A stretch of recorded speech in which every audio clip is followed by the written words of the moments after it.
Bueno, entonces habíamos comentado que la congestión, la insuficiencia cardíaca congestiva, ¿sí?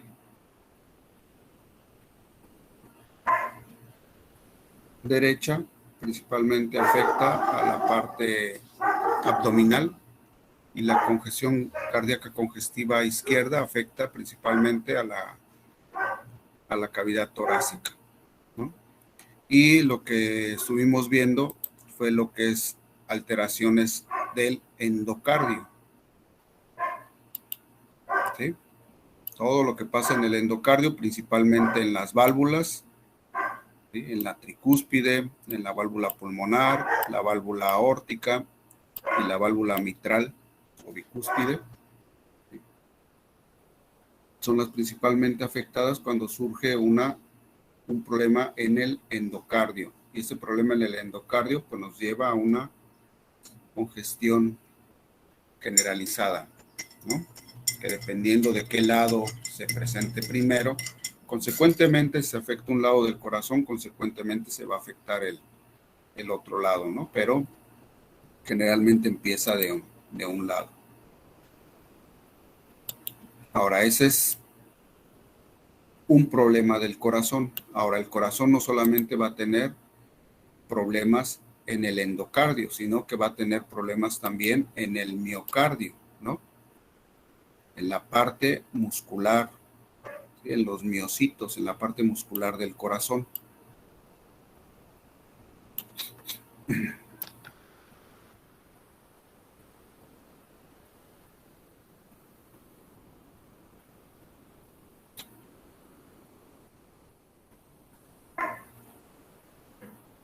Y esta parte muscular del corazón generalmente o puede llegar a estar afectada, ¿sí? Por agentes infecciosos como bacterias, ¿sí?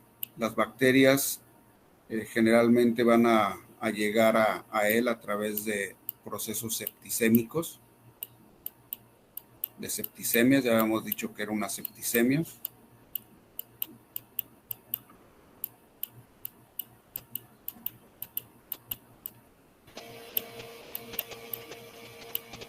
¿Sí? A través de procesos septicémicos pueden llegar fácilmente las bacterias al miocardio. Y habíamos comentado, por ejemplo, que las infecciones, por ejemplo, en la cavidad oral podrían llegar a afectar al corazón, ¿no? En la parte de las válvulas. También lo pueden llegar a afectar en la parte del miocardio. ¿Sí? Y generalmente son bacterias saprófitas. Ya también habíamos comentado que las bacterias saprófitas son las que encontramos casi en todos lados, ¿no? Y que pueden de alguna u otra forma, cuando el sistema inmune de nosotros está abatido, hay una inmunosupresión, pueden provocar este tipo de infecciones, ¿no? Septicemias. Y pueden llegar fácilmente a lo que es el miocardio. Tenemos también algunos protozoarios. Los protozoarios son generalmente microorganismos que viajan también a través de la sangre, ¿sí? Por algún... hay muchos de ellos, por ejemplo, tenemos a la babesia, al tripanosoma en los humanos, hay uno que se llama tripanosoma cruzi y afecta al miocardio, ¿sí? Da la enfermedad de Chagas. Entonces, estos pequeños microorganismos, los protozoarios, acuérdense que son parásitos unicelulares, muy parecidos a las bacterias, y generalmente se desarrollan intracelularmente. Se meten a las células de ahí para poder proliferar. Y entonces muchos de estos pueden llegar al corazón, ¿sí? Pueden llegar al corazón y pueden empezar a dañar el miocardio. Hay otros, ¿no? Parásitos que pueden llegar a dañar el miocardio, no solamente los protozoarios. Por ejemplo, tenemos a lo que son las tenias, no sé si conozcan o hayan oído hablar de la solitaria.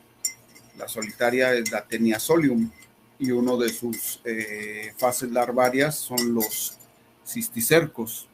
Y los cisticercos tienen afinidad por las células tanto nerviosas como tejido muscular. y muchos de ellos empiezan a proliferar en el miocardio.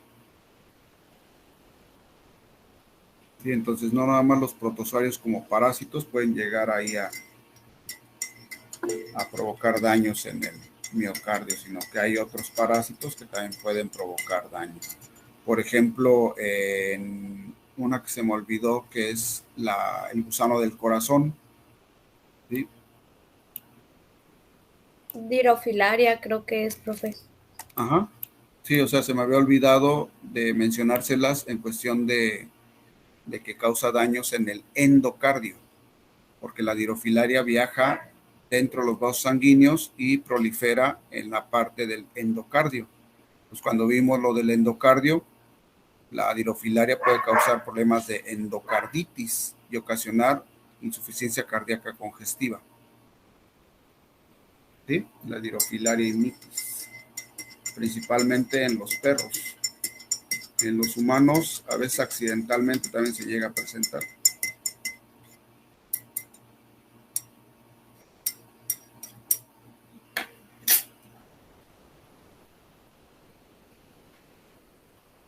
Y virus también pueden llegar a afectar. Generalmente los virus pueden llegar a afectar al miocardio, ocasionando miocarditis, inflamación del miocardio.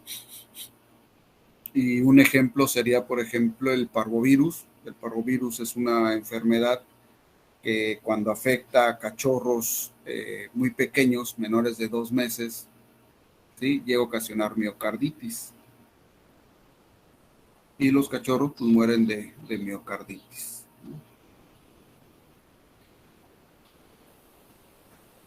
También el miocardio se ve afectado por trastornos nutricionales, que también ya habíamos hablado un poco acerca de los trastornos, de algunos trastornos nutricionales, ¿no? Por ejemplo, la deficiencia de vitamina E o selenio. ¿Para qué servía la vitamina E y el selenio?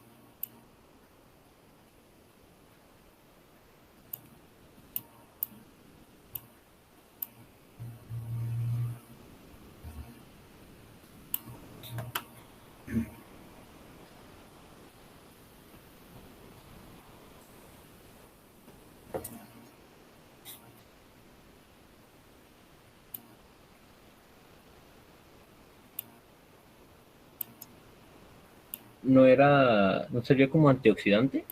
Así es un antioxidante, ¿no? Son antioxidantes. Entonces, la actividad cardíaca, ¿sí? Principalmente el miocardio, genera una gran cantidad de radicales libres, ¿no? Y radicales libres de oxígeno, los que conocemos como ROX, radicales libres de oxígeno. Y estos radicales libres de oxígeno son anulados por los antioxidantes. Y nosotros tenemos enzimas que van a evitar que se acumulen estos radicales libres. Y estas enzimas, uno de sus cofactores para que puedan funcionar es el selenio. Y la otra es que la vitamina E es un antioxidante, ¿no? Entonces la vitamina E nos ayuda a evitar los radicales libres, porque acepta esos radicales libres.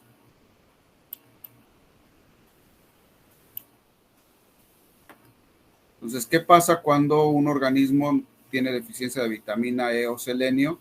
No hay radicales libres, se acumulan, empieza a haber una elevada concentración de estos radicales libres de oxígeno, y ya vimos que los radicales libres de oxígeno alteran las membranas celulares y entonces ocasionan una miocarditis, ¿no? Van a dañar al miocardio. Y daños en el miocardio pues nos va a llevar a una insuficiencia cardíaca congestiva.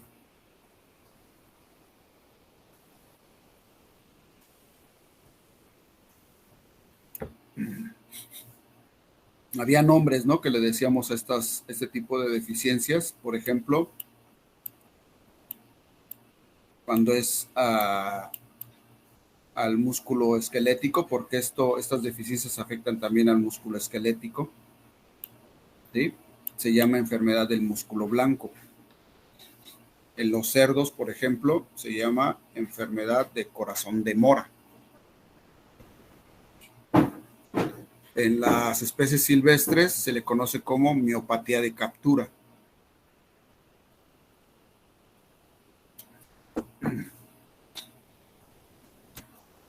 O cardiomiopatía de captura. ¿Sí?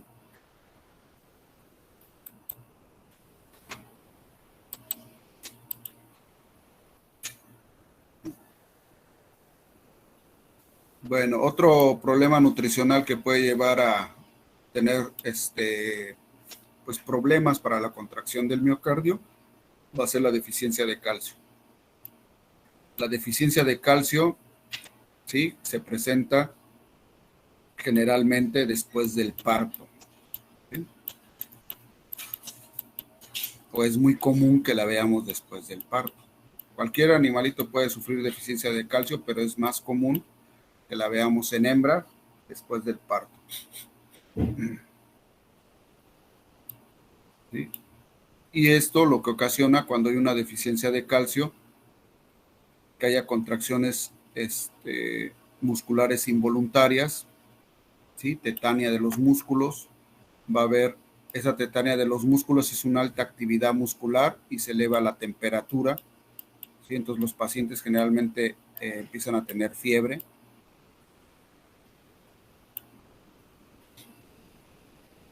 Se eleva la temperatura, se eleva la frecuencia cardíaca y la frecuencia respiratoria, ¿sí?, por la elevada actividad metabólica.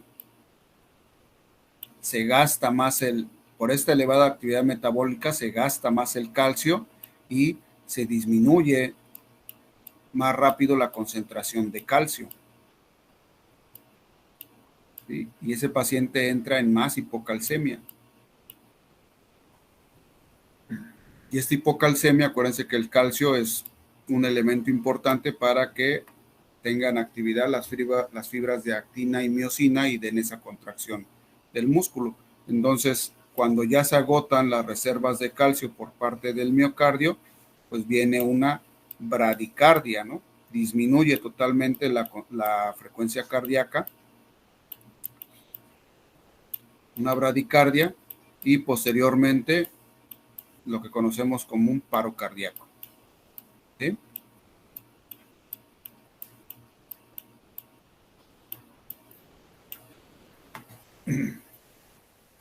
Ahora, no solamente la deficiencia de calcio puede afectar al miocardio, también hay un problema que generalmente se da por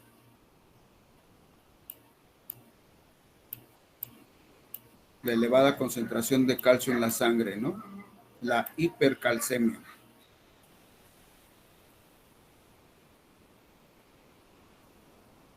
Y la hipercalcemia generalmente está provocada por un proceso iatrogénico.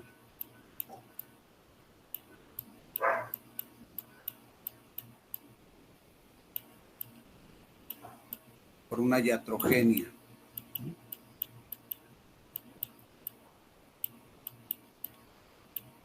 Una iatrogenia. Y las iatrogenias, nosotros ya sabemos que son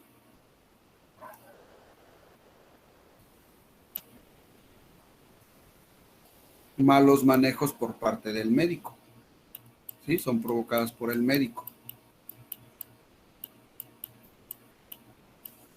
Malas praxis, le dicen, ¿no?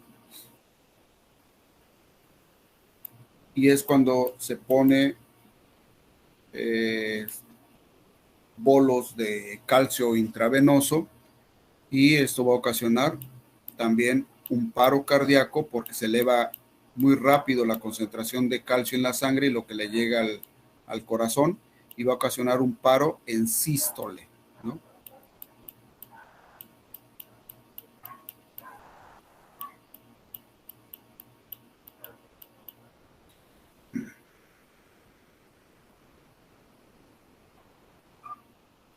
Les digo, esto se puede provocar cuando se inyecta intravenoso calcio.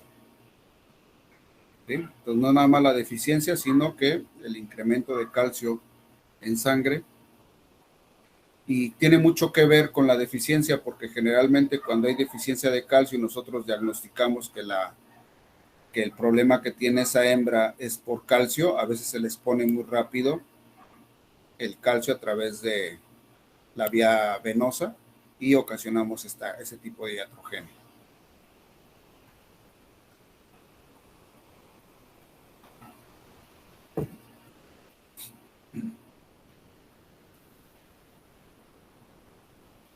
Ahora tenemos las presiones sobre el corazón, ¿sí? Y una de estas es, ya este es otro problema, ¿no? O sea, vimos que la congestión sistémica se podía presentar. Congestión sistémica primero se puede presentar por problemas pulmonares, cardíacos, ¿sí? Esas son las dos cosas que nos pueden llevar a una congestión generalizada o sistémica. Y estábamos viendo los problemas cardíacos. Y de estos problemas cardíacos ya vimos que problemas en el endocardio nos ocasionan una congestión generalizada. Posteriormente, ahorita vimos problemas en el miocardio, ¿no? Que nos llevan a una congestión generalizada. Ahora tenemos presiones en el corazón. ¿Qué puede presionar al corazón? Primero, lo que es el pericardio, ¿no? El pericardio. Y el pericardio, ¿sí? Está rodeando al corazón. Y ya sabemos que hay una ligera cantidad de líquido pericárdico, ¿no? Es el pericardio.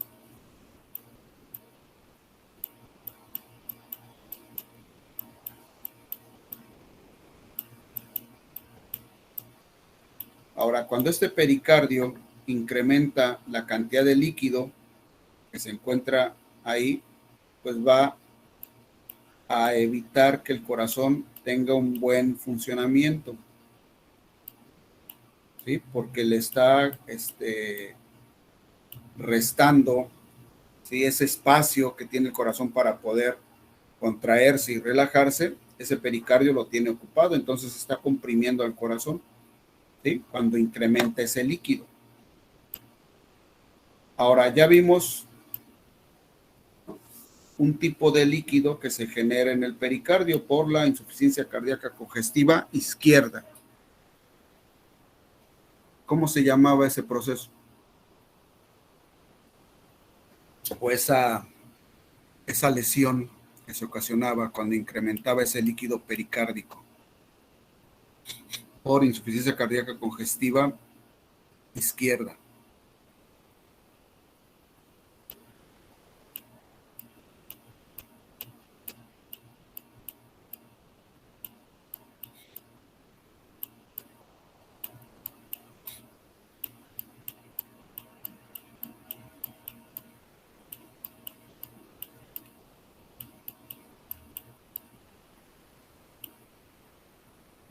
Hidropericardio, ¿no? Y entonces el hidropericardio, pues básicamente es un trasudado y está, pues realmente, formado por casi pura agua.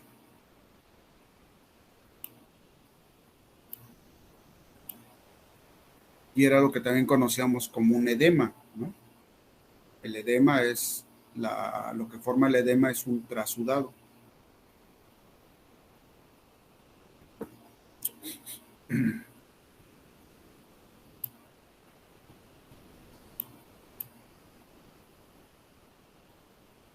En los bovinos, por ejemplo, ¿sí? Hay una enfermedad que se llama retículo pericarditis traumática. Retículo pericarditis traumática.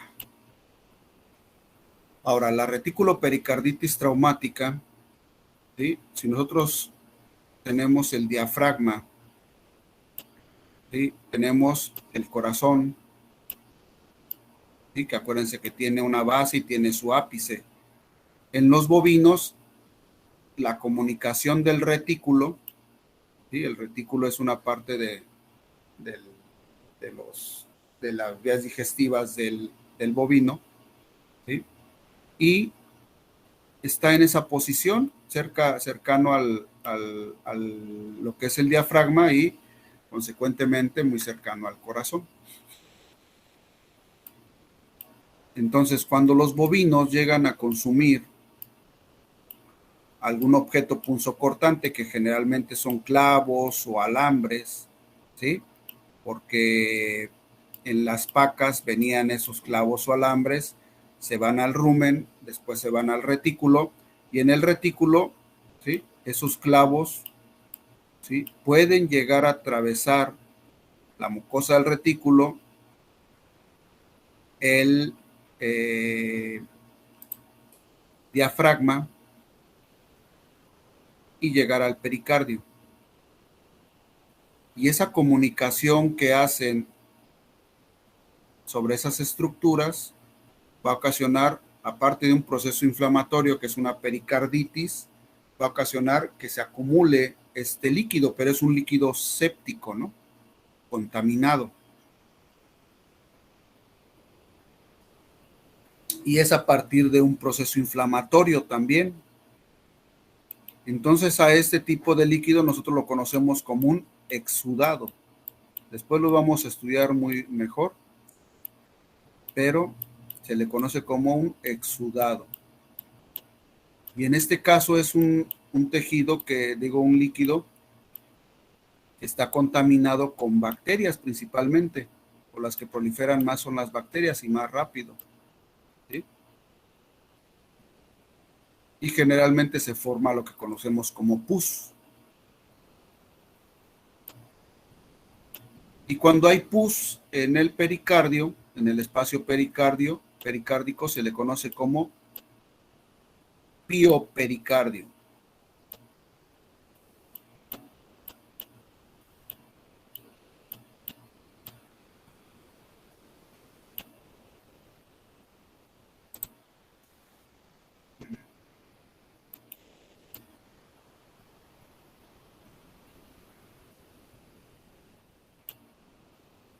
¿Sí? ¿Hasta aquí alguna duda?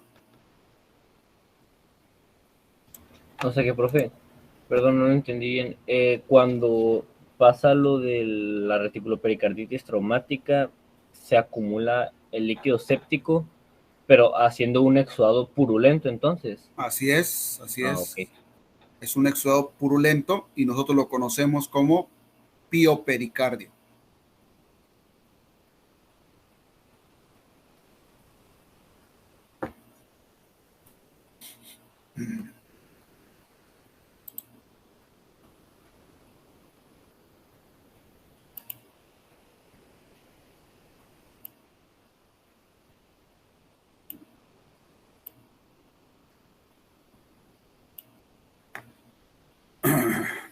Ahora, el corazón también tiene vasos sanguíneos, ¿no?, que son las arterias y venas coronarias.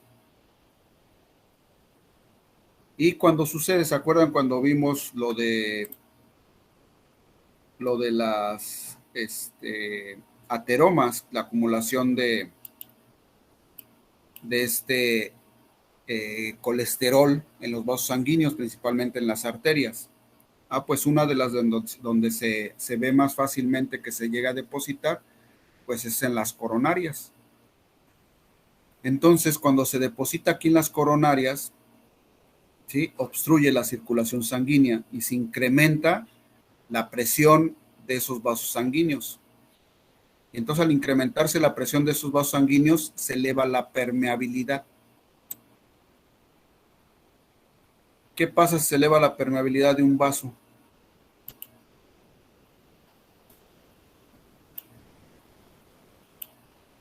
Principalmente aquí del corazón, va a salir cierta cantidad de sangre, ¿no?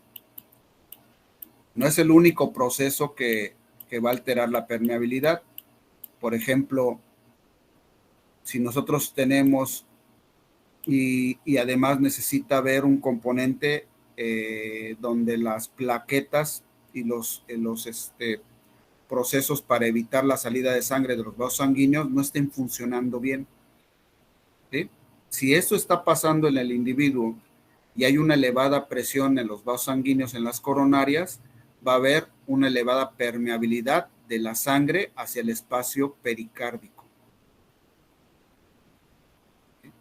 Por ejemplo, un perro que llega a tener, no sé, no sé si les ha tocado oír que les da mucha fiebre cuando tienen erliquiosis. Entonces, y la erliquiosis también causa baja de las plaquetas. Entonces, este conjunto de alteraciones hace que se eleve, ¿sí?, el gasto cardíaco.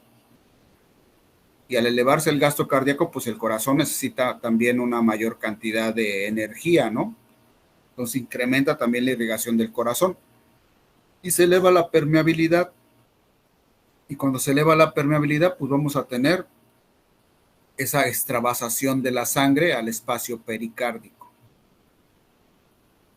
¿Sí? Entonces, hay algunas enfermedades que originan que haya una elevada permeabilidad y salida de sangre hacia el pericardio, que también lo podemos llegar a encontrar esta sangre, por ejemplo, con algún objeto punzocortante, ¿no?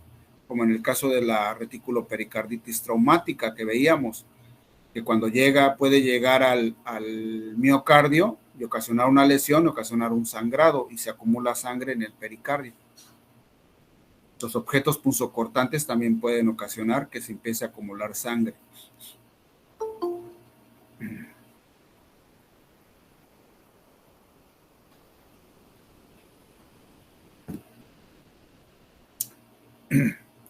Y cuando se acumula sangre lo conocemos como hemopericardio.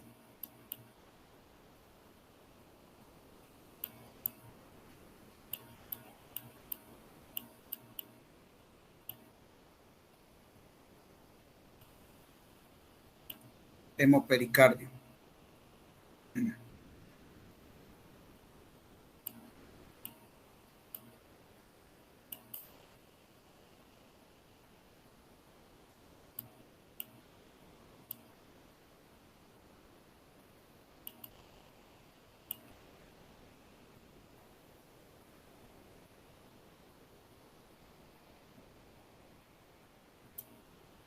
Ahora, esto es en relación al pericardio, ¿no? El pericardio, ¿sí?, nos va a llevar a estas alteraciones, ¿sí? Puede llegar a tener estas alteraciones que impiden el buen gasto cardíaco. Ahora, no solamente el pericardio, ¿sí?, va a comprimir al corazón. ¿Qué otra cosa puede comprimir al corazón? El corazón, acuérdense, se encuentra situado en el mediastino, ¿no? Así. El mediastino está más o menos así, ¿no? El mediastino. Y aquí en el mediastino también hay otras estructuras, ¿sí? Por ejemplo, ganglios linfáticos.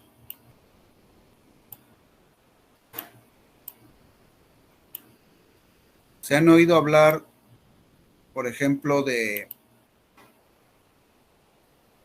si este ganglio linfático llega a crecer, va a ocasionar presiones al corazón? Si este llega a crecer, ocasiona presiones al corazón, ¿sí? ¿Se han oído hablar ustedes de la angina de pecho? ¿Qué son las anginas?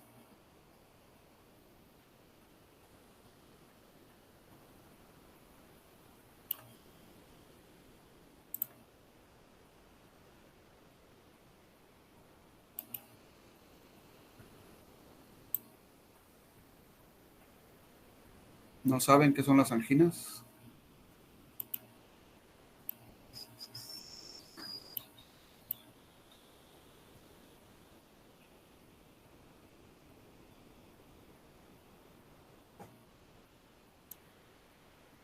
O sea, la verdad, no sé como tal que sean, solo sé que están ubicadas en la garganta y son como masas carnosas, ¿no? No sé si tenía entendido como que protegían la garganta.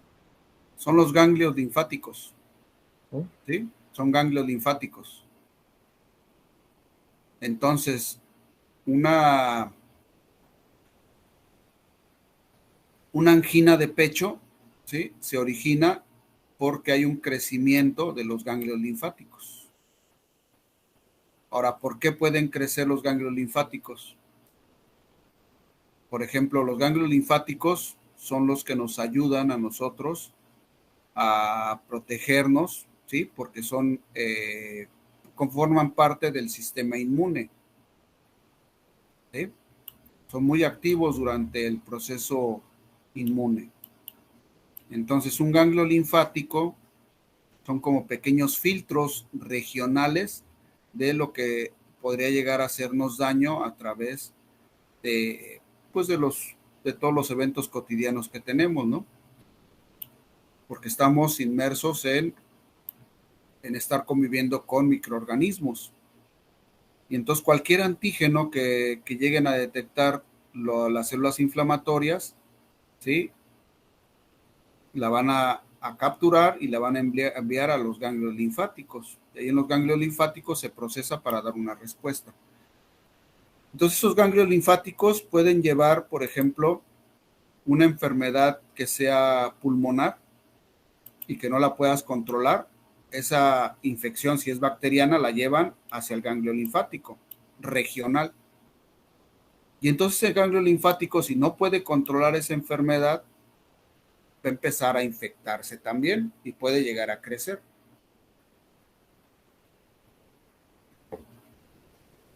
¿Sí? También tenemos, por ejemplo, las neoplasias, los tumores que se originan en los ganglios linfáticos, principalmente en esos ganglios linfáticos mediastinos, y van a comprimir al corazón. Y eso es lo que se conoce en los humanos, no sé si les ha tocado escuchar, como angina de pecho. Generalmente la angina de pecho es un crecimiento o agrandamiento de los ganglios linfáticos que no es neoplásico, ¿no? Que puede llegarse a presentar porque crecieron por alguna enfermedad que no se pudo controlar, crecieron, se fibrosaron, ¿sí? Y quedaron grandes y ocasiona lo que es la angina de pecho.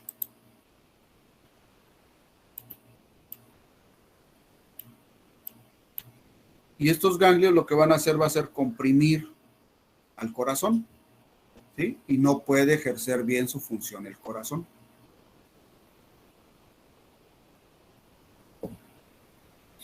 Ahora, también pueden llegar a ser neoplasias. En el caso de los animales, los que mayor predisposición tienen a presentar neoplasias de los ganglios linfáticos, pues son los perros, o son más bien en los que más se han estudiado, ¿no? ¿Sí? En el caso de los linfomas. En el caso de los gatos, también tenemos a los linfomas, que pueden ocasionar, pueden ser ocasionados por la leucemia viral felina, ¿sí? Que ocasiona que se incremente el tamaño de los ganglios linfáticos mediastínicos. También puede provocar, ahorita que me estoy acordando, la leucemia, la leucemia viral felina, y hay otra enfermedad que se llama peritonitis infecciosa felina, puede ocasionar exudado pericárdico. ¿Sí? A pesar de que se llame peritonitis, también puede ocasionar un incremento de exudado, tanto en el pericardio como en la cavidad torácica y en los gatos.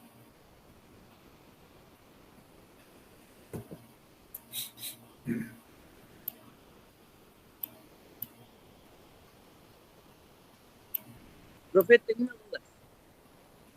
¿Perdón? Tengo una duda, profe. Sí. El Sí, concepto de megalia no se le podría aplicar cuando se agrandan los nódulos linfáticos. Depende de la causa. Sí, es una linfomegalia. Por ejemplo, tú cuando no conoces por qué se agrandó, sí es bueno decir, tiene linfomegalia. Por ejemplo, si yo le tomo una radiografía a un perrito que tiene problemas cardíacos y veo que los ganglios se ven grandes, ahí sí puedes utilizar ese término. Tiene una linfomegalia, ¿no? Ganglios linfáticos agrandados de tamaño. Pero Exactamente. eso nada más como dice, entonces sería como decir algo muy en general. Sí, cuando están grandes. No puedes decir tiene un tumor de ganglios linfáticos, ¿no? O tiene un linfoma, no, porque nada más estás viendo que se agrandaron. Si tú tomas una muestra de ese ganglio y lo ves al microscopio y ves células neoplásicas, ahí ya puedes decir, ah, mira, tiene un linfoma.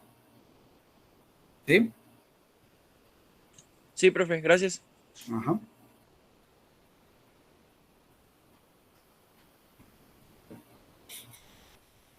¿Qué otra cosa puede originarse en los ganglios linfáticos? Por ejemplo, una infección que prolifere y que sea por bacterias, el ganglio linfático se puede llenar de pus, ¿no?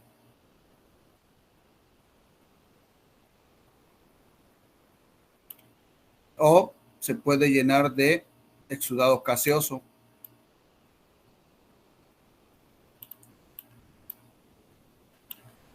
¿Sí? Entonces un absceso o un granuloma también se puede llegar a presentar en el mediastino a través de los ganglios linfáticos.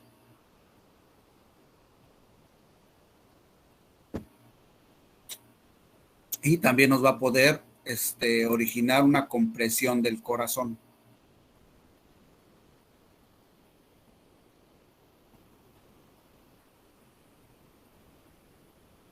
Sí, eso es en cuestión del mediastino. Entonces, un granuloma, un absceso, una linfomegalia, ¿sí? Por cualquiera de sus causas, que puede ser neoplásica, incremento en la cantidad y el tipo de líquido en el pericardio nos ocasiona compresión del corazón. Ahora, no son las únicas causas que pueden originar compresión del corazón, porque el corazón se encuentra en la cavidad torácica. ¿Sí? Y la cavidad torácica también aloja los pulmones.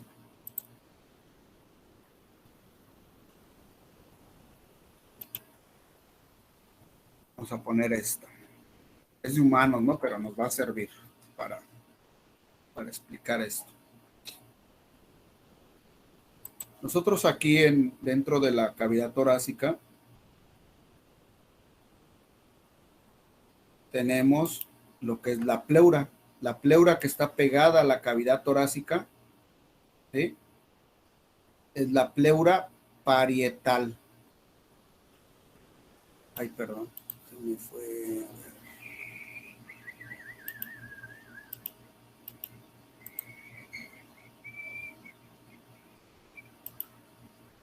Entonces, la que está pegada a la cavidad torácica, pleura parietal. ¿Sí? ¿Cómo se llama la que está pegada a los tejidos? Que es esta, miren, así. Y se adhiere a lo que es el pulmón.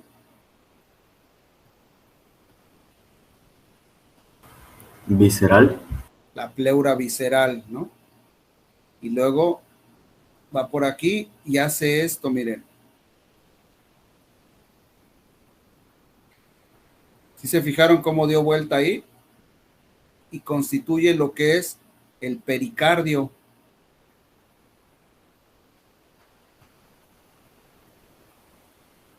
Entonces, realmente la pleura, ¿sí? Si lo vemos desde este punto de vista, ¿cuántas pleuras hay? Realmente. Una entonces, ¿no? Porque está Hay una, completamente... ¿no? Hay una. Pero la diferenciamos por dónde se encuentra, ¿no? Pero realmente así es como se distribuye la pleura. Entonces, ¿qué es el pericardio?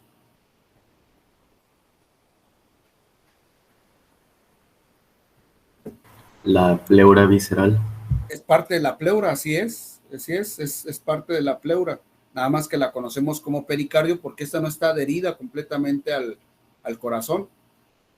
¿Por qué? Porque necesita el corazón que tenga esa pequeña cantidad de líquido para evitar la fricción. Pero en los pulmones sí está adherida, ¿sí? La pleura. Ahora, esa pleura, ¿sí? Aquí en este espacio está al vacío, ¿sí? Eso quiere decir que no hay aire aquí, en esta parte de aquí, ¿sí? Todo eso está al vacío. Ahora, ¿qué pasa si yo, por ejemplo, le hago un pequeño hueco a esa pleura? Así que la rompa de aquí.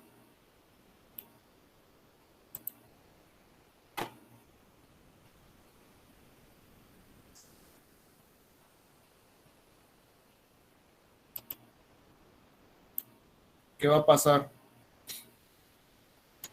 Pues se va a llenar de aire, ¿no? Va a entrar aire, ¿no? Porque si está al vacío y yo le hago un pequeño hueco, va a entrar aire y se va a romper ese vacío. ¿Sí? ¿Qué le va a pasar a los pulmones si se rompe ese vacío? A esta pleura, perdón, llega, se me equivoqué aquí tantito, llega hasta acá, ¿eh? Llega hasta acá, se adhiere hasta acá, hasta la misma pleura y luego se regresa. Así. Por eso es que tenemos si nosotros dividimos esto a la mitad, tenemos un hemitórax izquierdo y un hemitórax derecho. ¿Sí? Y por eso es que si entra aire aquí, pasará del otro lado, también se colapsa el otro pulmón.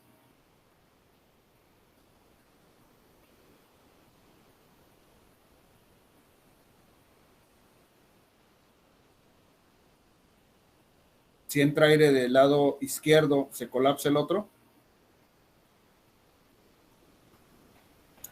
Debería, ¿no?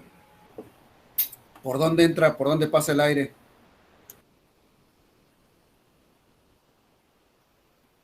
A ver, el aire entra y se va para acá arriba o se va para acá, ¿sí? ¿Por dónde pasa hacia el otro hemitórax? Si este pedazo de pleura que está en el corazón se continúa el mediastino hacia la pleura parietal, se adhiere a la pleura parietal y se regresa. Por la parte de abajo, ¿no? ¿Eh? Por la parte de abajo, ¿no podría? No, aquí tenemos pleura también. Aquí. A ver, déjenme ver. Por eso les dije que me había equivocado ahí en la flecha. Aquí en esta parte de baja, aquí también hay una pleura, que es la pleura, es el mediastino, que forma el mediastino. Esta pleura baja y se adhiere a la pleura parietal y regresa hacia lo que es el pericardio. ¿Por dónde pasa el aire hacia el otro hemitórax? No puede pasar, son independientes. Entonces, si hay un orificio o entrada de aire a este hemitórax izquierdo, no pasa al hemitórax derecho, a no ser que este también tenga una lesión. Ahora, cuando entra aire y se rompe la presión negativa que tiene la cavidad torácica o el hemitórax, o alguno de los hemitórax, se le conoce como neumotórax.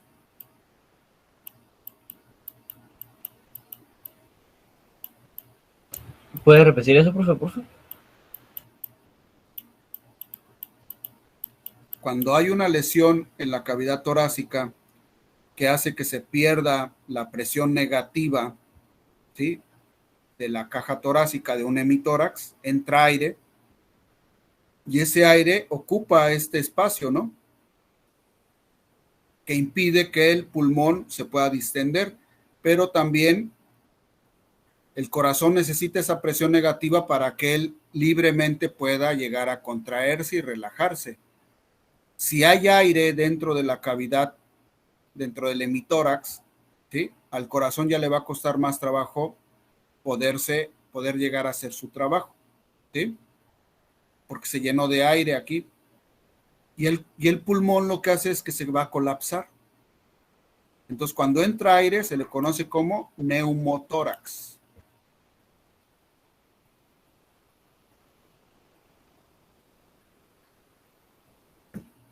Que me faltó aquí la 1. Neumotórax. Neumotórax.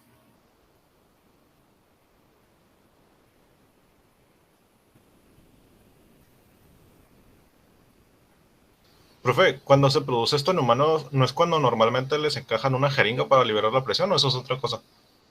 Le sacan el aire, sí, con una jeringa.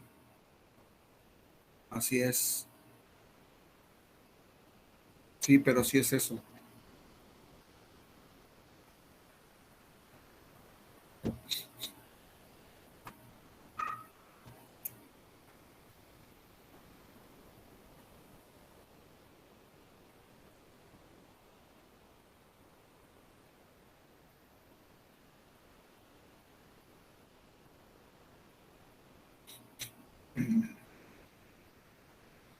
Ahora, cuando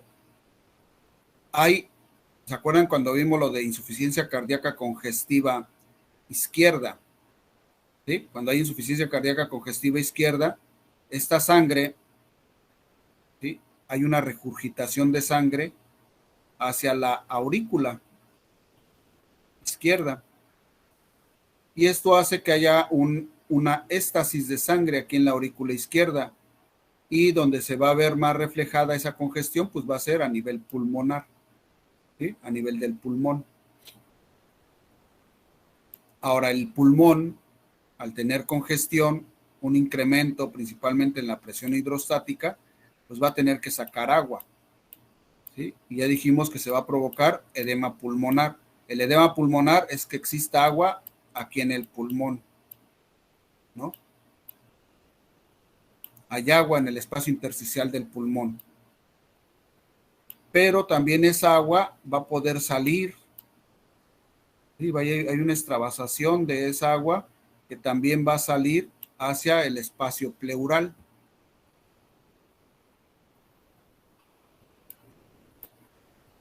Y a eso lo conocemos como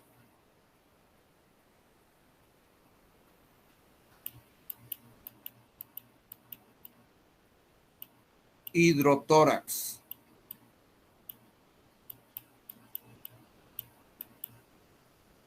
Acuérdense, estamos viendo lo que es la presión hacia el corazón. Entonces, cuando hay hidrotórax, se acumula agua en el espacio pleural, pues también impide un buen funcionamiento cardíaco.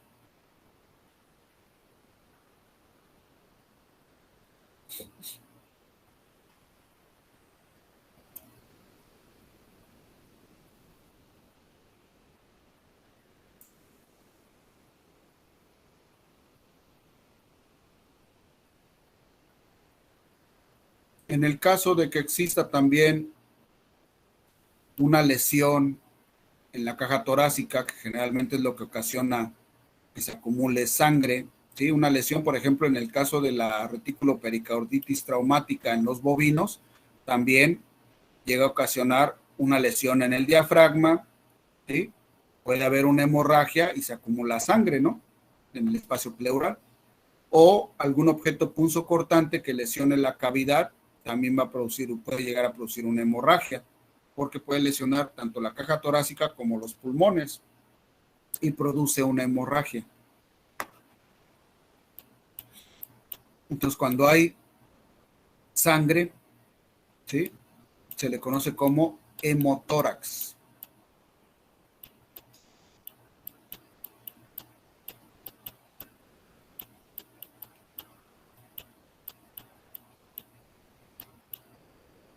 Por ejemplo, cualquier tóxico que impida la coagulación o que sea anticoagulante puede ocasionarnos hemotórax, ¿no? O nos puede ocasionar hemopericardio. ¿sí? Porque ocasionan hemorragias en todo el organismo, cualquier veneno que sea anticoagulante, como la warfarina.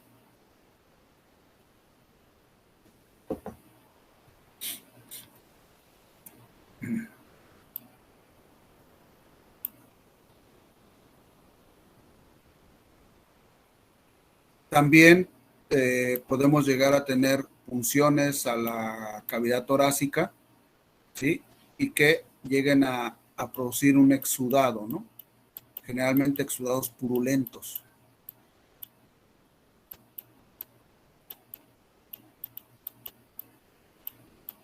Ya vimos algunos ejemplos. Y a eso se le conoce como piotórax.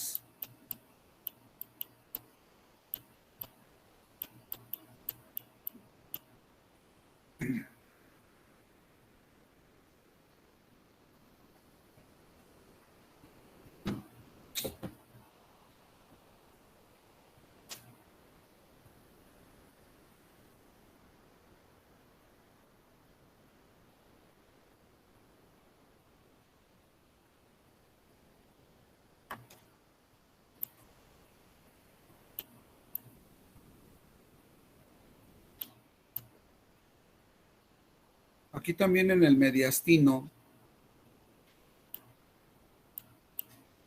llegan a pasar vasos linfáticos. Entonces las obstrucciones o daños ya sea por parásitos, principalmente los nemátodos, ¿sí? Que tienen migración hepatocardiopulmonar, ¿sí? Estos parásitos pueden llegar a lesionar vasos linfáticos. O también las neoplasias de los vasos linfáticos, ¿sí? Neoplasias de los mismos ganglios linfáticos hacen que se pueda llegar a producir una salida de linfa.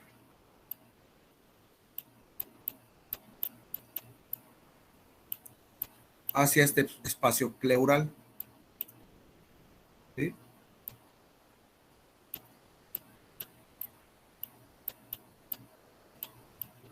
Y cuando sucede así, tenemos linfa en el espacio pleural, se le conoce como quilotórax.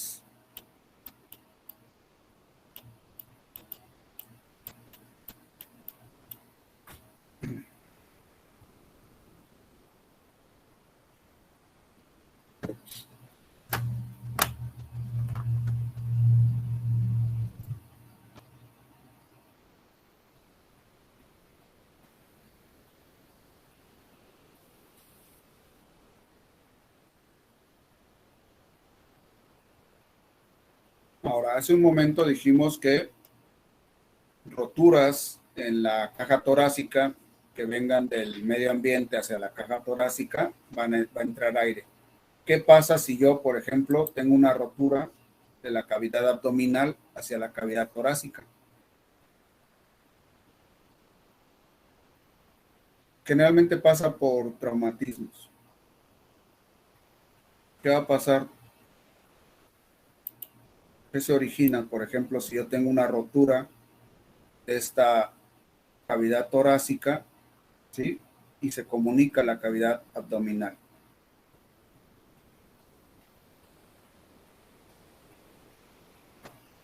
¿Qué se origina?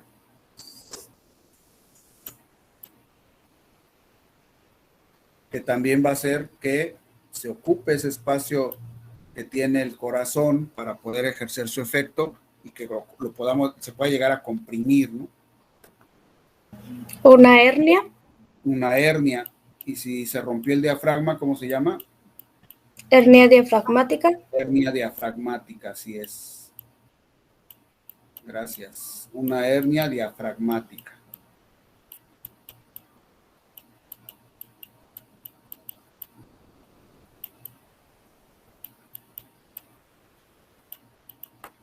Una hernia diafragmática. Entonces, una hernia diafragmática generalmente provocada por traumatismos puede llegar a producir una compresión del corazón. Hay otra hernia, no sé si les ha tocado oír la que le llaman hernia hiatal.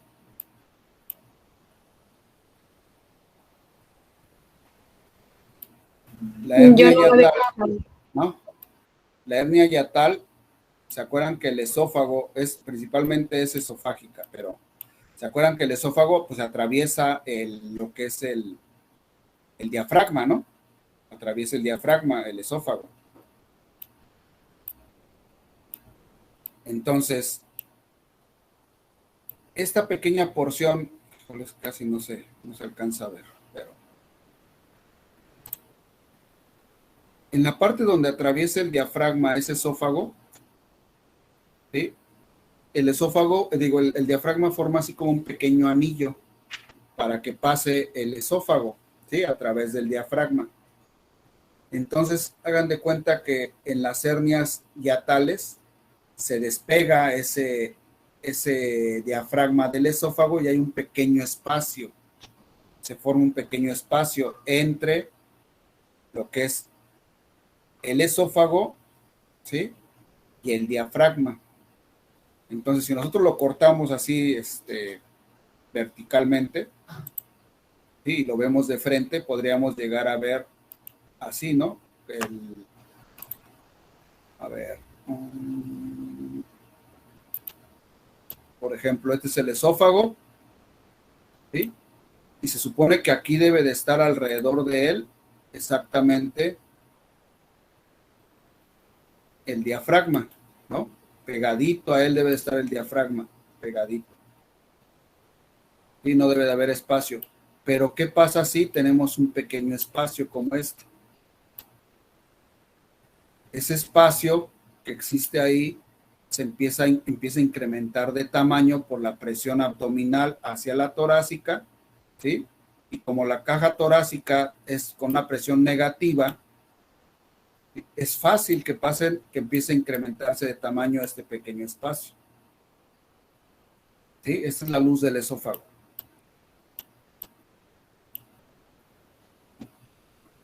Y entonces este espacio empieza a incrementarse de tamaño y crece, ¿sí? Y por ahí ya puede pasar alguna víscera hacia la cavidad abdominal, torácica. A eso es a lo que se le conoce como una hernia hiatal. ¿Sí?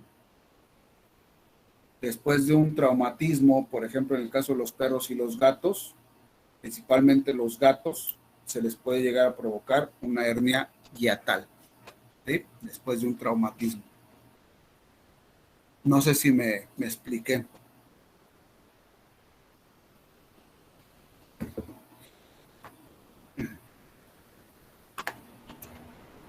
No sé si lo podría volver a explicar, profe.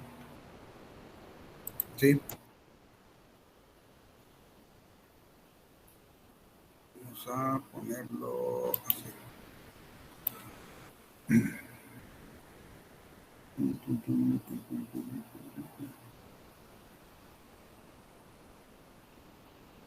Supongamos que este es el esófago, ¿no?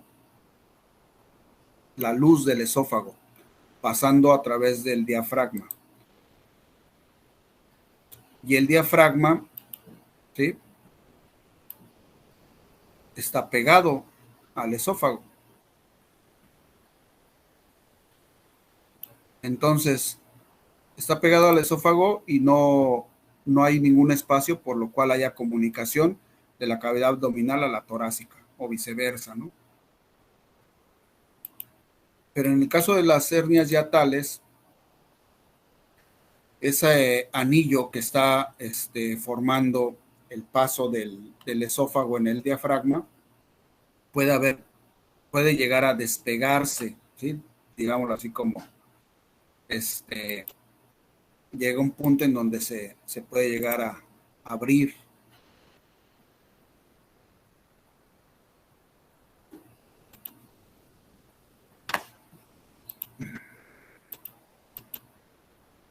Y en vez de estar adherido, ¿sí? Empieza a estar separado, por ejemplo, así, ¿no? De lo que es el esófago. Y entonces, si está separado del esófago, este pequeño espacio, o ese espacio que se genera ahí, ¿sí? Por ser la cavidad torácica, un lugar donde no existe esa presión, es una presión negativa, hagan de cuenta que va a jalar, ¿sí? Lo que es los órganos de la cavidad abdominal hacia la cavidad torácica. Y por eso es que este pequeño espacio, ¿sí?, se empieza a hacer grande. Y eso es lo que conocemos como una hernia hiatal. Y entonces parte de lo que es el contenido abdominal pasa hacia lo que es la cavidad torácica.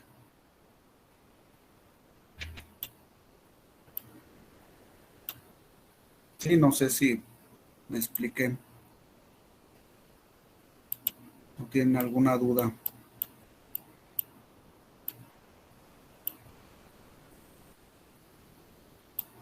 Profe, ¿es hiatal con H o con H, Y? correcto, con H.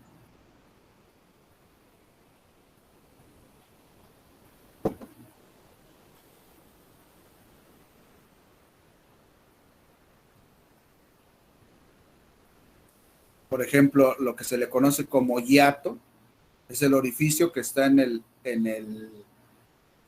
diafragma por donde pasan ya sea los vasos sanguíneos, ¿sí?, o el esófago. En este caso estamos hablando del esófago.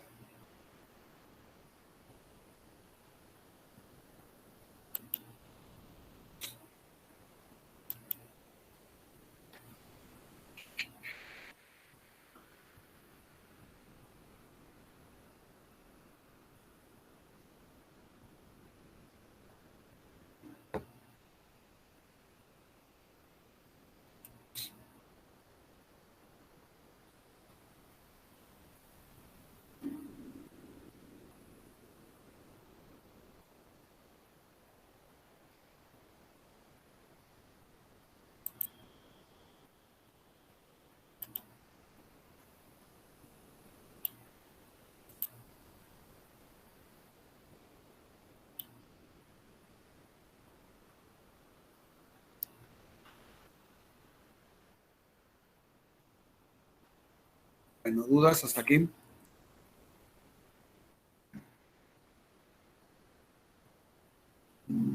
Presiones al corazón.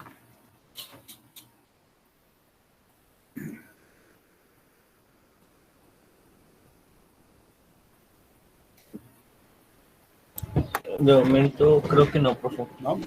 Bueno, entonces eso es en relación a lo que puede llegar a presionar al corazón, ¿sí?, y que puede ocasionar una congestión general, ¿no?, que impide que el corazón tenga un buen funcionamiento y va a ocasionar congestión.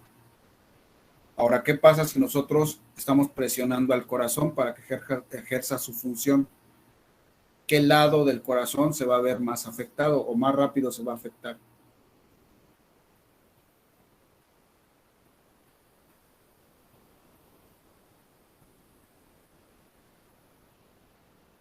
¿Se acuerdan de las presiones?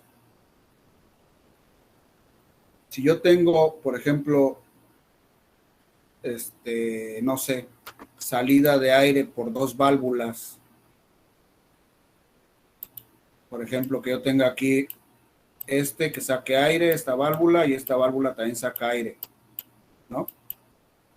Saca aire, las dos sacan aire, están sacando aire, pero está sacando aire con una presión de 10 milímetros de mercurio, ¿sí? Y está sacando aire con una presión de 5 milímetros de mercurio. ¿Qué pasa si yo les pongo la mano arriba? ¿Sí? Hagan cuenta que la estoy presionando. ¿A cuál voy a afectar primero o más rápido?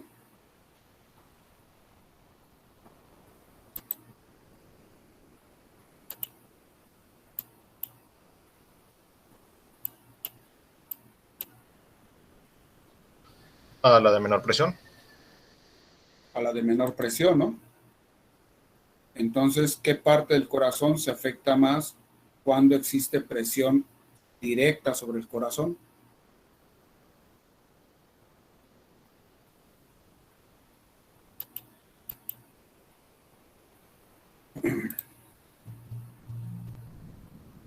El lado derecho. El lado derecho, ¿sí? Exactamente, el lado derecho. que es el que tiene una menor presión.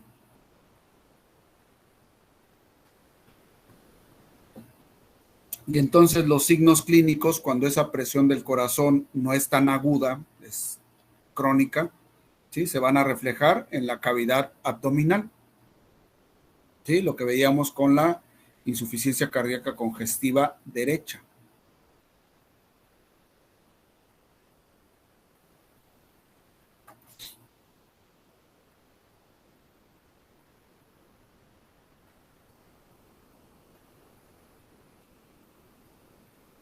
Bueno, y por último, dentro de los problemas cardíacos tenemos los defectos cardíacos congénitos. Y para esto tenemos que revisar lo que es la circulación fetal.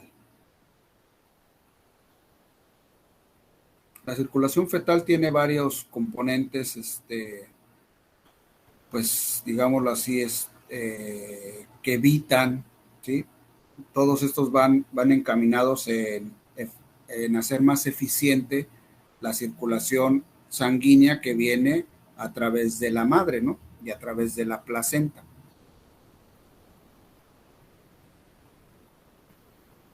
Entonces nosotros tenemos una vena umbilical. Y esta vena umbilical, si se fijan aquí, ¿sí? Es la roja que viene de la placenta. Se va a ir a alojar a lo que es o formar el ducto venoso, ¿sí? Con la vena cava, caudal. Y entonces así es como le llega irrigación a ese feto. Y vean esta pequeña, pues digamos, las diferencias que tiene el corazón, ¿no? Fetal. Primero, llega igual a la aurícula derecha, esa sangre que ya viene oxigenada. Ahora, si ya tengo la sangre oxigenada, ¿para qué la paso por los pulmones? Pues los pulmones nada más necesitan oxigenarse, que llegue esa sangre para que ellos mismos se llenen de oxígeno, ¿no? Y tengan su función, su irrigación, pero realmente esa sangre que llega a través de la placenta, pues ya viene oxigenada. Y entonces lo que hace el corazón es evitar ese paso excesivo por los pulmones. Y vean aquí, ¿sí? Cómo llega la sangre a la aurícula derecha y hay una pequeña comunicación que se conoce como agujero oval entre la aurícula derecha y la aurícula izquierda. ¿Sí? Si la alcanzan a observar, esta que está aquí.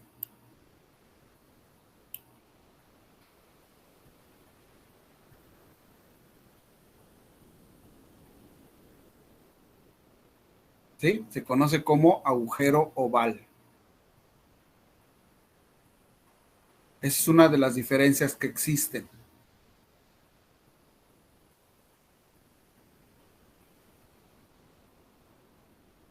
Pero consecuentemente, ¿sí? Hay sangre que sí pasa al ventrículo derecho. Vean cómo hay sangre que sí pasa al ventrículo derecho. Ahora, de aquí del ventrículo derecho va a salir, ¿sí? Hacia la arteria pulmonar. Sale por la arteria pulmonar. Y vean cómo la arteria pulmonar, ¿sí? En vez de irse toda la sangre hacia los pulmones, también se va directamente a la aorta. Y a este ducto se le conoce como ducto arterioso. Y aquí pues ya se distribuye, ¿no? Hacia todo el organismo.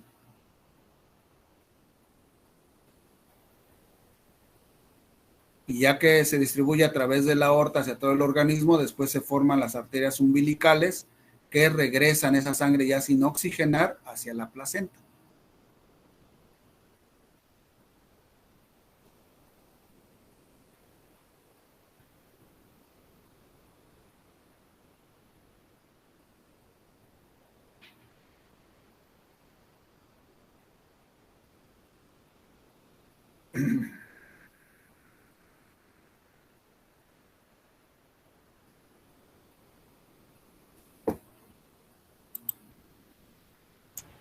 Profe, Sí. aquí en el diagrama ve que lo de color morado dice sangre mezclada. ¿Cómo que sangre mezclada? ¿Cuál lo del color morado? Sí, es que, o sea, ya en la Ah, parte la de más a acá. izquierda, La ajá, de es que acá. dice sangre mezclada y pues veo que ahí por las arterias umbilicales también están como que moradas, pues. O sea, como que mezclada. Lo que pasa es que se refiere a sangre mezclada porque hay sangre que está produciendo el mismo organismo del feto. ¿Sí? El feto también está produciendo sangre. Y cuando se da todo esto, esa sangre que produce el feto también se revuelve con la sangre que llega de la madre.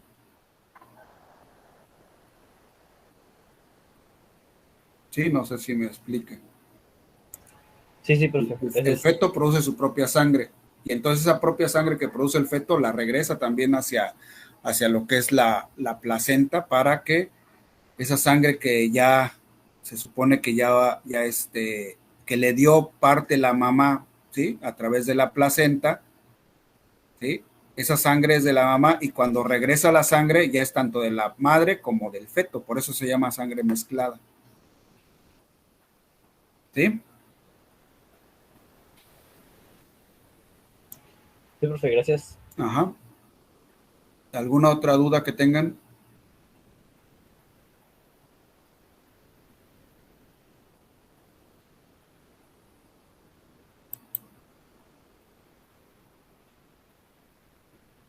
Ahora, esas pequeñas aberturas que hay aquí en este individuo, que es todavía un feto, ¿sí? Que es el agujero oval. No vamos a ver lo del agujero oval.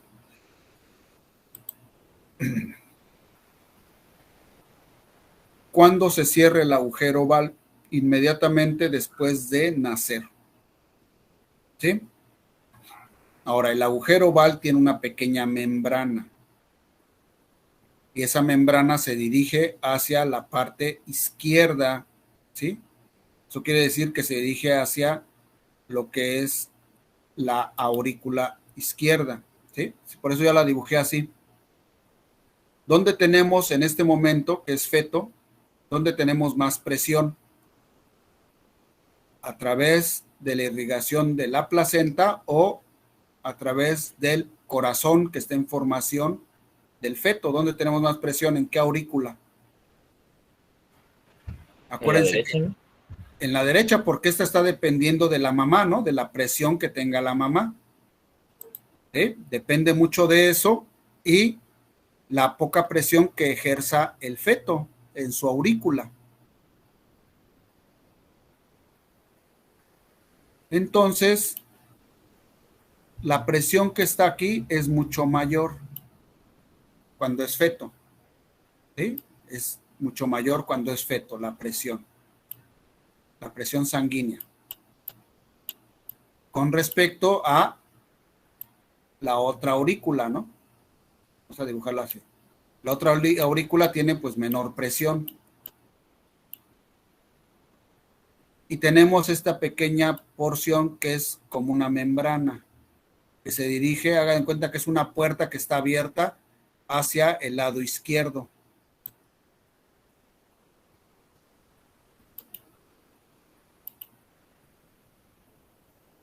Ahora, ¿qué pasa cuando ese feto nace? ¿Cómo es la presión del lado? Ahora sí ya no va a tener la presión de circulación sanguínea de la mamá, ya va a ser la presión de él. ¿Dónde hay mayor presión? ¿Del lado izquierdo o del lado derecho, hablando de las aurículas? Izquierdo. Del lado izquierdo. Y entonces, ¿qué le va a pasar a la puertita que tenemos aquí, que se conoce como agujero oval? ¿Qué pasa a la membrana? Si tenemos una Pues elevada no se va a presión, abrir. se cierra, ¿no? No es que no se abra, se cierra más bien. Es como una puerta. ¿Sí? Y es una membrana.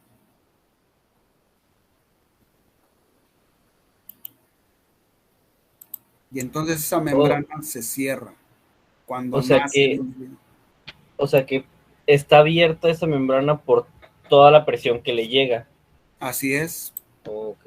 Está abierta por la presión, que la presión es más elevada del lado derecho que del lado izquierdo cuando es un feto. Pero la membrana existe, ¿eh? Se está formando y ahí está. Aquí está, hagan de cuenta, es esta la puertita, la que les dibujé, así. Entonces, ¿qué pasa cuando se eleva la presión del lado izquierdo? Cuando nace el individuo, y ya ven que en los bebés les pegan y gritan, ¿no? Se eleva tanto la presión que, ¿qué le pasa a esto? Se cierra, ¿no? Se cierra.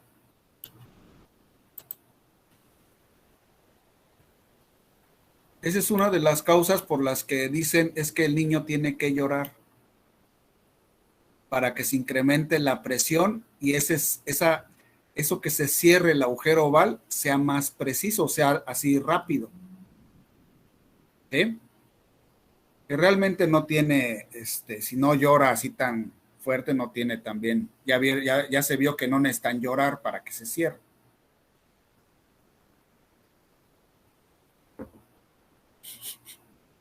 Pero generalmente sí lloran, ¿no? Los bebés, los niños y las niñas. Ahora, ¿qué pasa si ese individuo nace y no se cierra correctamente? Tiene una patología congénita, ¿no? Nació con eso, con el mal cierre del agujero oval o persistencia del agujero oval. Ahora, ¿qué va a pasar si permanece abierto aquí? Vean, llega sangre de la cava, ¿sí? De la vena cava, llega al ventrículo, pasa a la arteria aorta, se va a los pulmones, regresa a la aurícula. En estos momentos que ya el individuo ya nació, pero que tiene el agujero oval, ¿hacia dónde se va la sangre? Hablando de las aurículas, si tenemos esa comunicación, ¿cuál tiene más presión? ¿Qué aurícula tiene más presión? ¿La izquierda o la derecha?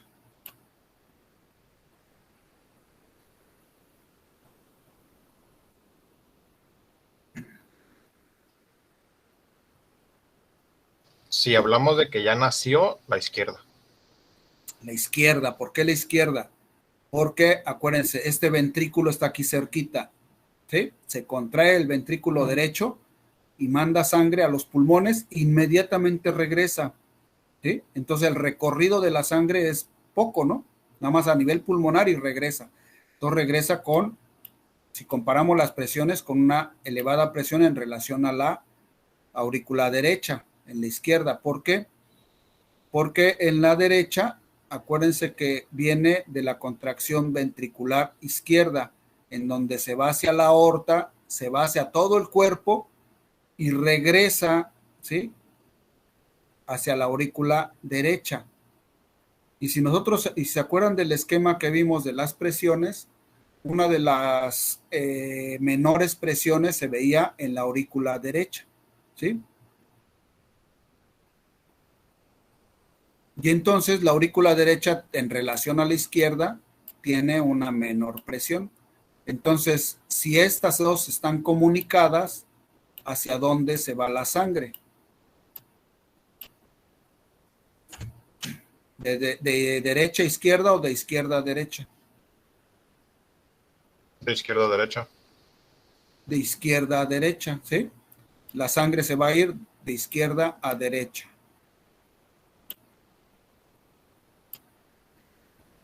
Por la persistencia del agujero oval.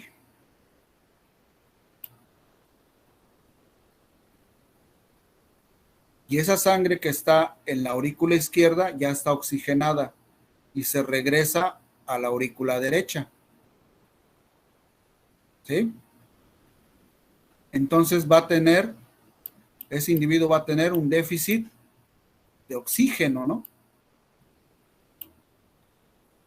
¿Eh? ¿Cómo se llamaba eso? Hipoxia. Hipoxia. Y va a sufrir más de hipoxia cuando haga una actividad fuerte, ¿no? Por ejemplo, que se ponga a correr o que se ponga a hacer oxígeno. de oxígeno, que pueden hacer ejercicio, perdón, va a sufrir de hipoxia porque se está regresando sangre de la aurícula izquierda a la aurícula derecha. Ahora, esta aurícula derecha tiene una mayor concentración de sangre de la que le debería de llegar. ¿Sí? ¿Cómo va a estar el corazón en general? ¿Cómo creen que esté latiendo el corazón si tiene este problema?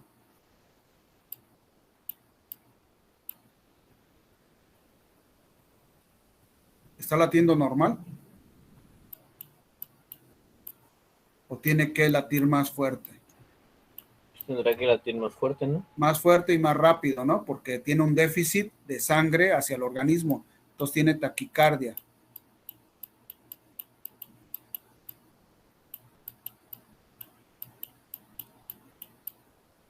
Taquicardia. Se está concentrando una gran cantidad de sangre aquí en la aurícula, pero sí funcionan bien las válvulas, ¿no? Y entonces esa concentración grande de sangre se va a ir al ventrículo. ¿Qué le va a pasar al ventrículo si le llega más sangre de lo que debería de llegarle?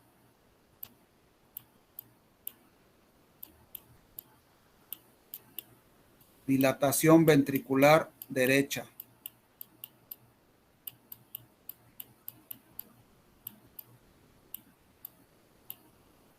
Ventricular derecha. ¿Sí? ¿Qué le va a pasar a la arteria? La arteria la tenemos aquí, la arteria pulmonar. Sí, yo estoy pasando rápidamente sangre a través de ella, porque es una gran cantidad de sangre la que tiene el ventrículo derecho. ¿Qué le va a pasar a la arteria pulmonar?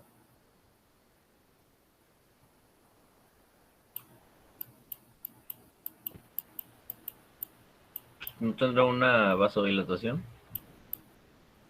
Hipertensión.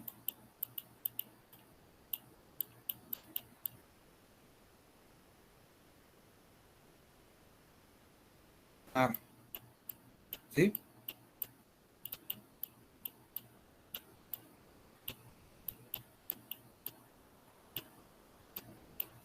Una hipertensión pulmonar.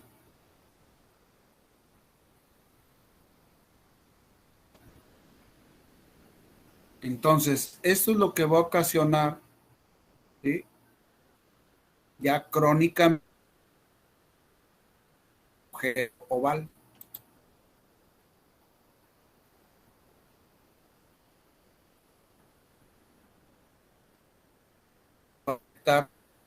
El incremento en la presión, pues la válvula, principalmente la válvula tricúspide, ¿no?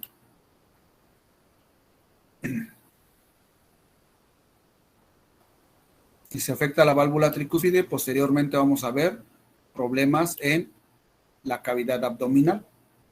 Ascitis, hepatomegalia, esplenomegalia, congestión hepática, congestión del vaso, ¿sí?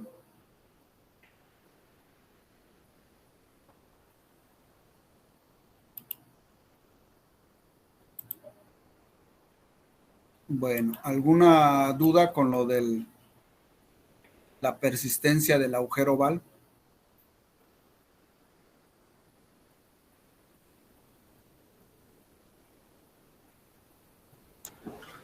O sea, profe, el Ajá. proceso del corazón se lleva a cabo normalmente hasta el regreso de la sangre del pulmón, ¿no? Ahí es cuando ahí es cuando interfiere el agujero oval, ¿o no? Es que no entendí bien esa parte. O sea, ¿cuándo es cuando el agujero oval causa todos los problemas, pues? ¿En el retorno de la sangre del pulmón? Sí, eso es cuestión de la presión. La sangre regresa a la aurícula izquierda y la aurícula izquierda tiene una mayor presión que la aurícula derecha. Y entonces esa sangre ya oxigenada, se regresa a través del agujero oval hacia la aurícula derecha.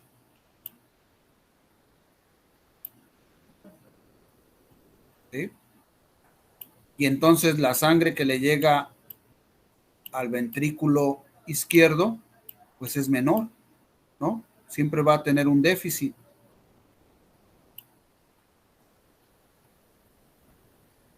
Siempre va a ser una poca concentración de sangre.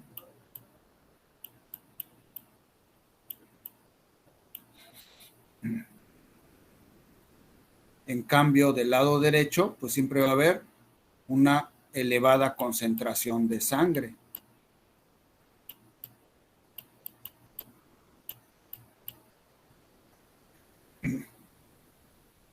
Y por eso es que ocasiona los trastornos más del lado derecho.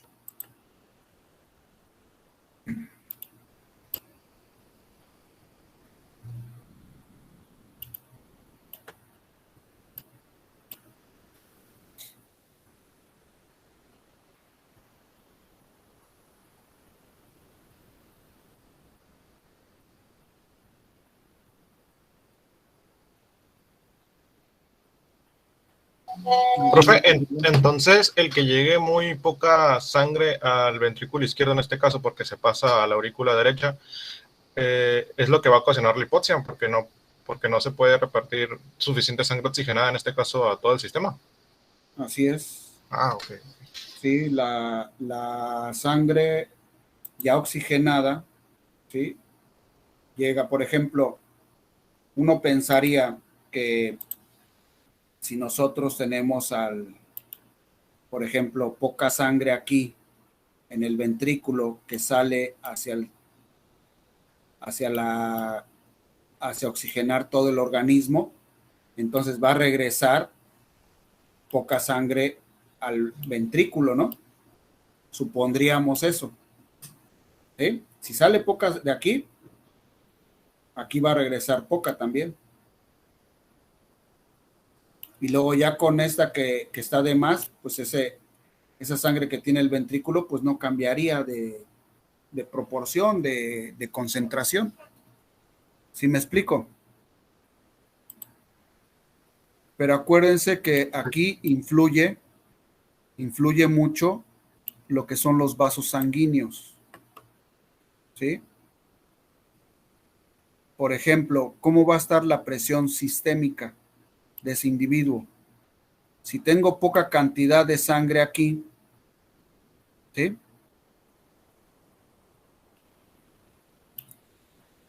¿Qué van a hacer los vasos sanguíneos para que esa sangre se pueda repartir mucho mejor?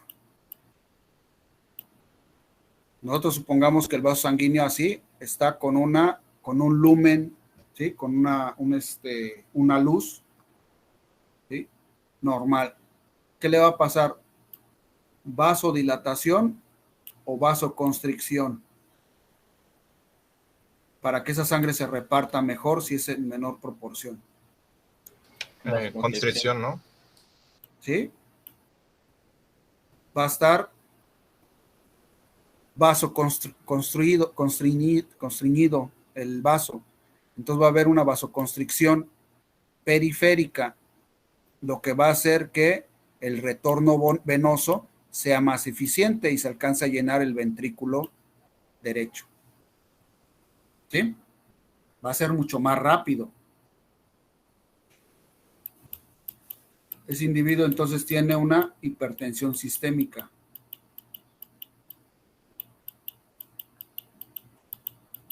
Después lo vamos a checar porque para que ese individuo tenga hipertensión y ese vaso sanguíneo esté así, necesitamos otros sistemas, ¿no? Que se llama el sistema renina, angiotensina, aldosterona. Se activa cuando disminuye la presión. Y lo que hace es el sistema renina, angiotensina, aldosterona disminuir o hacer que ese vaso sanguíneo tenga constricción para que se incremente el retorno venoso y sea más eficiente la oxigenación.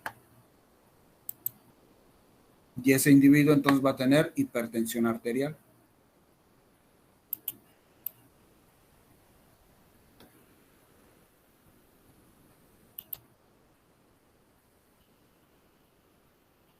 ¿Alguna otra duda que tengan?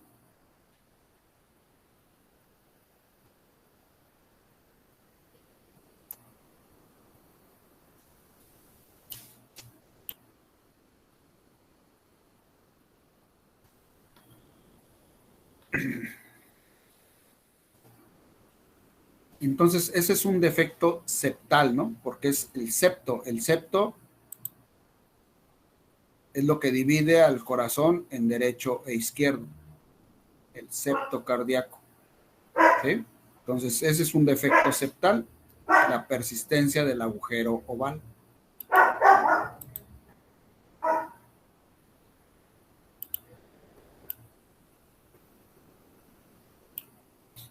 Como dijo, profe, el septo divide el corazón en izquierdo y derecho. ¿Sí? Ah, ok. El septo es este que está aquí. Ahora también lo dividimos en dos partes, ¿no?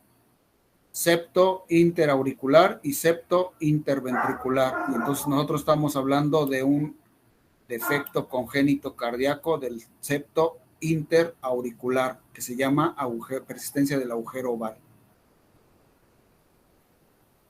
Y es un defecto cardíaco. ¿Sí? Un defecto congénito cardíaco. Es congénito porque el individuo nació con él.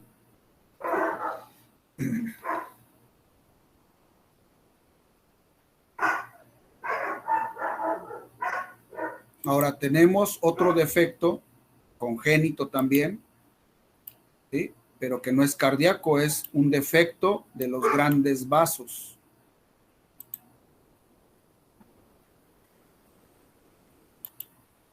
Y que se llama persistencia del ducto arterioso.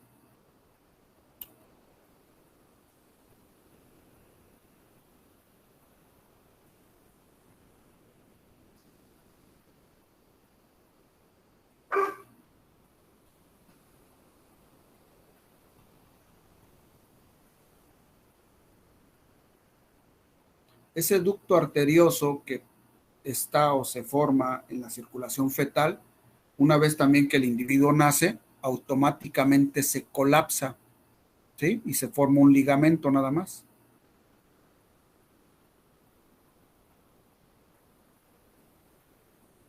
Y se colapsa, se dice que se colapsa, hay varios factores que influyen para que se colapse, pero uno de ellos es la respiración.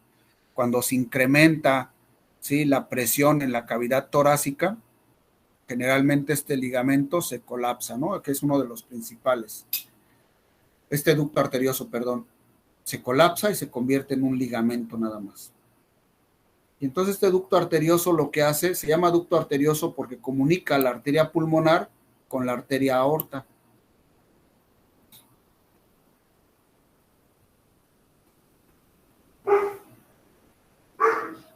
¿Qué pasa si persiste este ducto arterioso? ¿Quién gana aquí, por ejemplo, cuando estamos en la vida fetal? ¿Cuál tiene más presión, la arteria pulmonar o la arteria aorta? ¿La pulmonar o la aorta? ¿Cuál tiene más presión en vida fetal?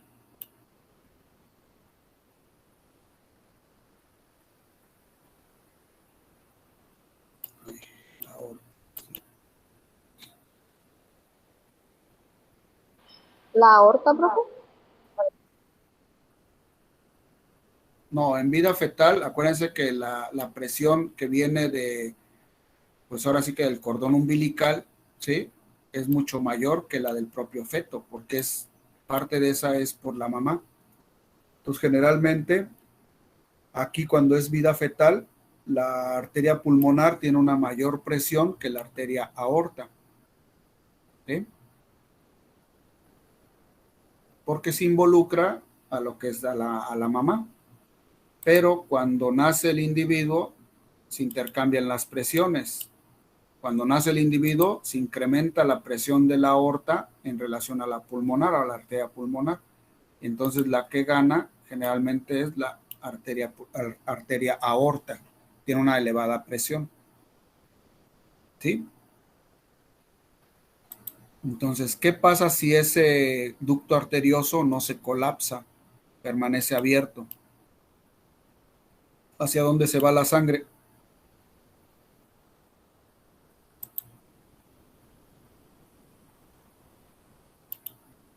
De la aorta se regresa a la arteria pulmonar y se va a los pulmones, ¿sí? Pero ya es una sangre oxigenada.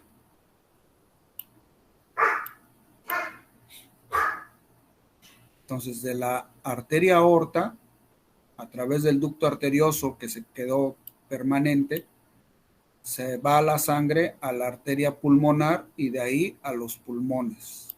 Pero es una sangre ya oxigenada que se volvió a regresar a los pulmones. Entonces, ¿qué le va a pasar a la arteria pulmonar? Si le están llegando también sangre de la aorta.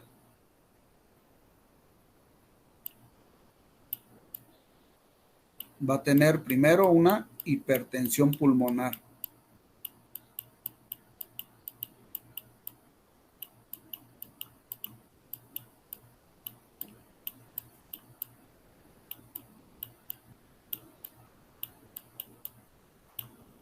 Una hipertensión pulmonar.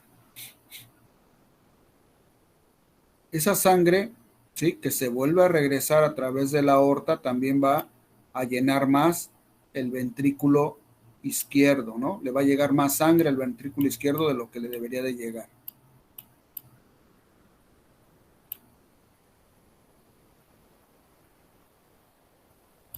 ¿Sí?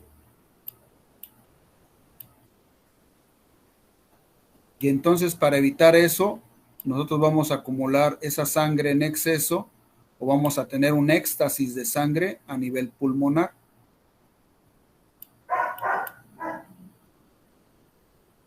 En los pulmones, acuérdense que es un órgano así como esponjoso, entonces podemos almacenar más, un poco más de sangre en el pulmón que en la aurícula izquierda. Y entonces el pulmón va a desarrollar edema pulmonar.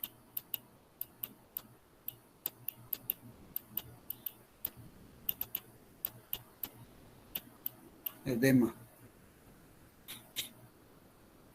Y también ese líquido, esa agua se va a salir para evitar esa presión hidrostática grande que hay en el pulmón, se va a salir a la cavidad torácica.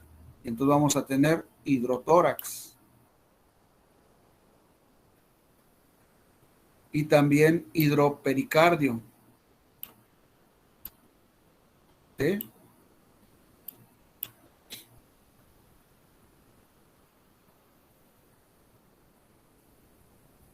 Y la sangre que está llegando,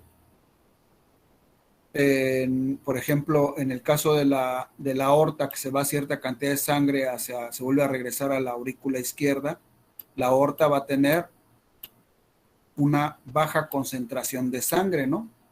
En el caso de la aorta, tiene baja cantidad de sangre. Y entonces, para solventar esto, ¿qué va a hacer el organismo? Tiene baja concentración de sangre. Entonces tenemos que ocasionar una vasoconstricción, ¿sí?, periférica, que se traduce en una hipertensión arterial.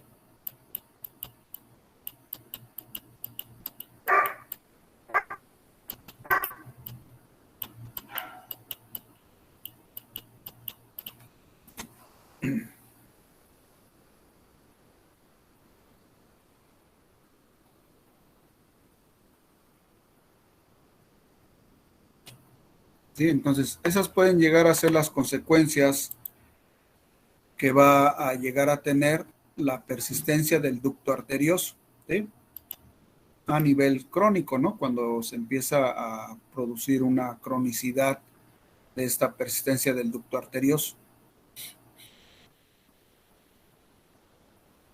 Bueno, hasta aquí hay dudas. ¿Tienen dudas?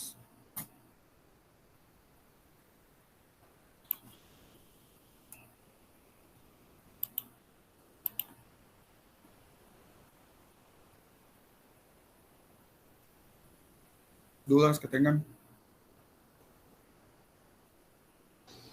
Después de la vasoconstricción periférica que dijo lo último, que se producía hiperalgo, o sea, ¿qué nombre dijo?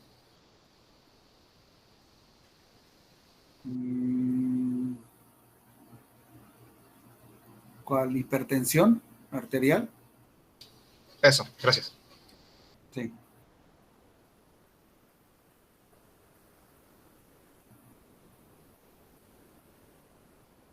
¿Alguna otra duda que tengan?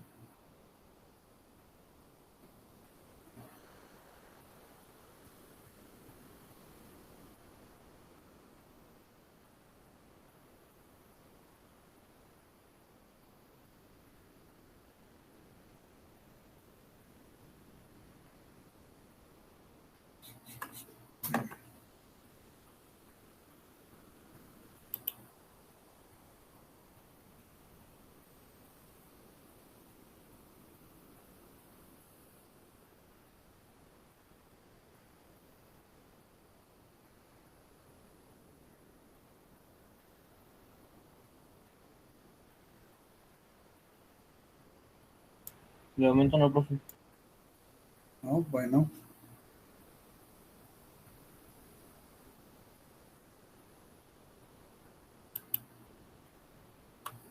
Entonces nos vemos la próxima clase. ¿Vale? Muchas gracias, profe. Nos Sale, vemos. profe. Gracias, nos vemos. Nos vemos. Hasta luego. Gracias. Hasta luego, cuídense. Gracias, profesor. Adiós.